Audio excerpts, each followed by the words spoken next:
In this video, I want to talk about 10 times that Fortnite copied other video games. Remember that this video is not a knock on Fortnite, as video games copy each other all the time in order to evolve and make better products. So this video is more so, pointing out those specific examples rather than putting down Fortnite for doing so. With that all being said, I've got 10 examples of times Fortnite copied other video games. Number 1 is going to be Apex Legends with their reboot vans and ping system. You all knew this was going to be here on this list today. It is a very obvious one and one of the best changes in Fortnite history. But of course, Fortnite cannot take credit for the reboot vans because Apex Legend had reboot vans months and months before Fortnite ever did. In fact, Apex Legends reboot system has been in the game since day one, whereas Fortnite, it took 8 seasons to add it. As well as the ping system. Apex Legends, one of the calling cards of that game at launch was that you didn't really necessarily even need a mic to talk to your teammates. I mean, obviously you would like to have one, but the ping system was so well fleshed out that, Fortnite decided they needed it in their game too. And nowadays we have an incredibly advanced ping system in Fortnite, but as you guys know, that wasn't always the case. The very beginning part of the game, there was essentially no ping system. In fact, Epic didn't hide the influence, and in interviews, the developers said that they were looking to improve team communication and squad recovery inspired by innovations in the genre. So obviously they are referring to Apex Legends there. This is probably the most egregious and obvious example of Fortnite copying other game studios, but you know what? I'm a fan of both these changes being brought into Fortnite.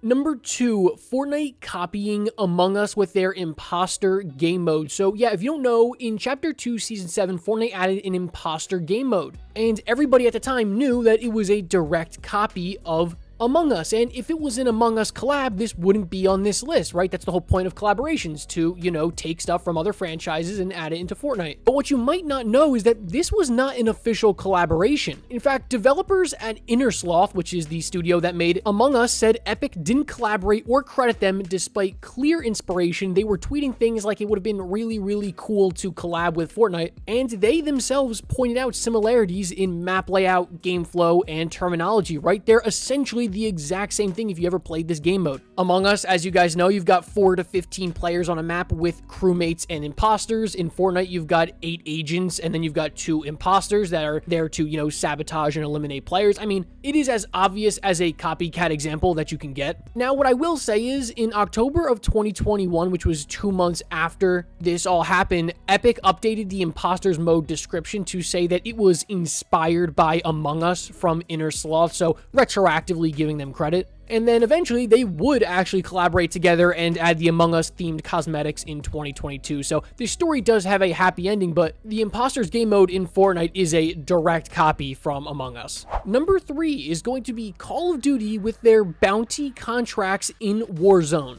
Of course, Warzone is Call of Duty's free-to-play battle royale, and these bounty contracts in Warzone could be found around the map. You pick it up, and a specific enemy player is marked on your map, and then you have a set amount of time to eliminate them for cash and rewards. And then if the target survives, they get a bonus for, evading the bounty. Well, would you look at that, in Chapter 2, Season 5, right? That is December of 2020. The bounty contracts in Warzone were added in March of 2020. Epic Games added their bounty board system, which you could go up to start a bounty. A random player is marked with a yellow circle on the minimap, and you have a couple of minutes to find them and eliminate them for gold bars. And if the target survives, well, they receive a survival bonus. So yeah, Fortnite's bounty system in Chapter 2, Season 5 was directly taken from Call of Duty Warzone's bounty system from just a couple of months before. And honestly, I'm not really sure why Fortnite ever got rid of the bounty boards. I know a lot of players were really big fans of them. It added a different element of tension to the game, and I say that they should bring it back.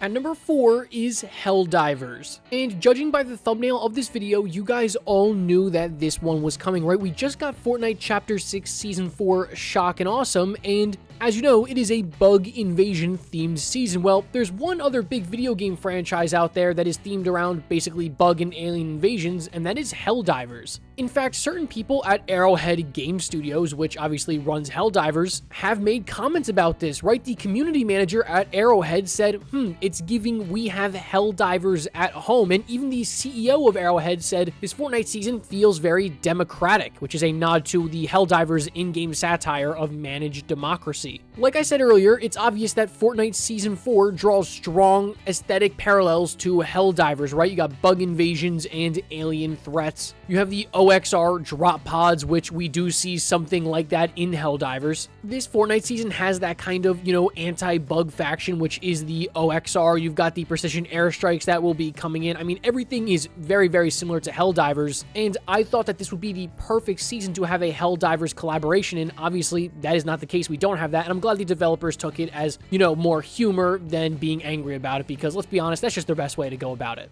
Number 5, PUBG. Now, of course, PUBG, or PlayerUnknown's Battleground, was not the first game to ever feature a battle royale, or, just in general, the first ever battle royale game, right? So Fortnite didn't really copy their battle royale, but what they did do was Epic pivoted and added a free-to-play battle royale mode, right, just months after PUBG's release, because if you remember, Fortnite originally launched as just Save the World, and the version of battle royale replicated PUBG's core loop basically exactly, right? You parachute in, you scavenge looking for loot, there's a shrinking circle, and then everyone eliminates each other until one person remains and wins the game. Even the, UI layout, right, where the minimap was, the health and shield inventory slots, they look very, very similar. And PUBG's parent company, that is Bluehole, they publicly stated concern that Fortnite's Battle Royale mode actually replicated the core gameplay experience of PUBG, especially the structure and UI. They even issued a press release expressing disappointment that Epic Games, who crucially had developed Unreal Engine, which PUBG used, had leveraged their engine to make what they felt was a direct competitor using what PUBG had quote-unquote created. In fact, Bluehole filed a lawsuit against Epic Games in May of 2018 that Fortnite copied key elements of PUBG. Now, I will say, just a month after the lawsuit was issued, PUBG Corp dropped it without disclosing why, and either, of course, they reached a confidential settlement, or in my opinion, they realized the claim would be very difficult to win given how, Battle Royale is a broad genre and PUBG doesn't own a Battle Royale. But yeah, I mean, at least PUBG felt like Fortnite was really, really copying them.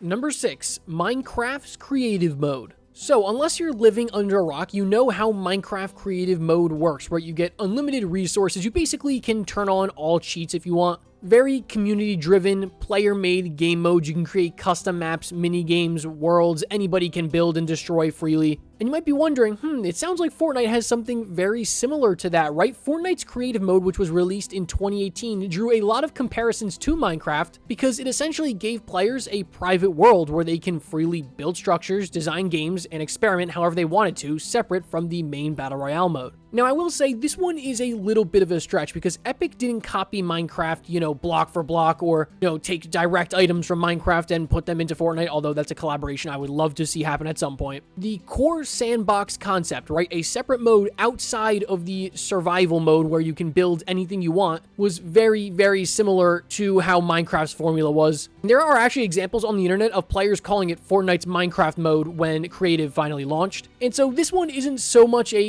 direct copy, it's more of, taking the sandbox and building inspirations from Minecraft. I mean, you even see it in Save the World, right, with the resource gathering. So again, not a direct copy, and it seems like a sandbox mode was just naturally going to come to Fortnite anyways. So I think we all love creative mode, we all love Minecraft, so they can work in peace with one another. Number 7, weapon attachments. So this is obviously a very, very broad example, and the games that I think about when I think of attachments in Battle Royale are, besides Call of Duty's Warzone, is actually Blackout from Black Ops 4, which was Battle Royale before Warzone happened, and also PUBG. Of course, there are examples of Battle Royales before those that had attachments, obviously, but these are just the two that I think of off the top of my head. And as you guys know, Fortnite never had attachments for a long, long time, right? It took years and years for them to ever add attachments. And Fortnite essentially copied the core attachment system, which was basically equipment that modifies gun stats that we saw in PUBG. And for Blackout, you could modify guns on the fly, right? You could change optics, change barrels, change grips. And would you look at that, in Chapter 5, we got workbenches where you could do the exact same thing. Put a grip on your weapon, put a new magazine, put a new scope. Modular weapons were done in plenty of games before Fortnite, and of course, Fortnite would add them at least for the entirety of Chapter 5, but of course, we no longer have weapon attachments, and I don't know that they'll ever come back. In fact, they were kind of a failure in Fortnite, I would say. But if you look at the attachment systems in these games, there is a very scary similarity. At number 8 is proximity chat / death chat. So this is a little bit of a nuanced one, right? Off the top of my head, obviously a ton of games have proximity chat and death chat, but right off the top of my head, I think of H1Z1, Escape from Tarkov, COD, especially in those search and destroy lobbies, you can talk to the other team between games. And while Fortnite doesn't have it in Battle Royale, they actually added it in creative mode, right? Creators of islands have the decision on whether they want to turn off or on proximity chat in their islands. It was actually just rumored just a week ago that Fortnite is actually considering and working on adding proximity chat to Battle Royale. Obviously, plenty of other Battle Royales have done this. I'm sure you guys all know the famous ninja clip from H1Z1 where he's yelling at the kid through proximity and death chat. I think this would be an unbelievably funny troll moment if they added it into Fortnite. I would love to see proximity chat and death chat in this game. It would be so toxic. It is something that players have been asking for 7 years now. And if this comes to the game, it is going to be hilarious for content. I promise you, I will be making a proximity chat trolling video at some point. At number 9 is the Infinity Blade and the Kingsman umbrella. So this is an interesting one because while a lot of people think that these are collaboration weapons, they are technically not, right? These have never been denoted as official collaborations in Fortnite, and so technically that means that Fortnite copied them from where they originally came from. Now, of course, the Infinity Blade is a really funny one because Epic Games themselves actually developed a mobile game called Infinity Blade. And would you look at that, the Infinity Blade sword would appear in Fortnite in 2018, which gave players, obviously unbelievable melee and regeneration abilities. It was essentially Epic just repurposing their own IP. And it's not Fortnite, copying another company. In fact, it's actually Epic leveraging their own prior work, but the Kingsman umbrella is a little bit of a different example. The Fortnite wiki states that the Kingsman umbrella is highly likely to be inspired by Kingsman: The Secret Service, which was a movie in 2014 and a comic in 2012. In both examples, the main character and his mentor use umbrellas as weapons. So while yes, it is technically copying, it's more of an, homage and reference to Kingsman. And the copy is just like the, aesthetic and function of it, not an exact, mechanical clone. So take with that what you will, but I definitely wanted to make sure that these two items got a spot on this list today. Finally, at number 10 is the Fresh emote in Fortnite from the Fresh Prince of Bel-Air. All right, so this is kind of like a huge drawn-out story, and believe it or not, this was actually a big deal back in the day, because if you remember, we didn't have, Icon series emotes. They were just regular Fortnite-made emotes with references to pop culture. And the Fresh emote was front and center, right? This emote is based on the iconic dance that, to my knowledge, was performed by Will Smith in the Fresh Prince of Bel-Air. It's actually called the Carlton dance. And the actor Alfonso Ribeiro, who portrayed Carlton Banks on the show, actually filed a lawsuit against Epic Games alleging that the emote misappropriated his dance without permission or compensation. In 2019, though, the US Copyright Office refused to grant Ribeiro a copyright for the dance, stating that it was a simple routine not eligible for protection. This is not the only time this has happened, right? The backpack kid, you all probably know him, he tried to sue Fortnite over stealing the floss emote. At one point while the lawsuit happened, Fortnite actually took the music away from the emote entirely. So if you went to buy the emote, it was just the guy dancing and no, background music. It was really funny. And the Fresh emote has not come back to the shop for years now. And honestly, I don't think it ever will because of this lawsuit. And again, this is not the only example of emotes copying, real life things, especially, we see them all the time with Icon series emotes now. But back then, it looks like this was done without permission. And yeah, this was a very big deal back then, believe it or not.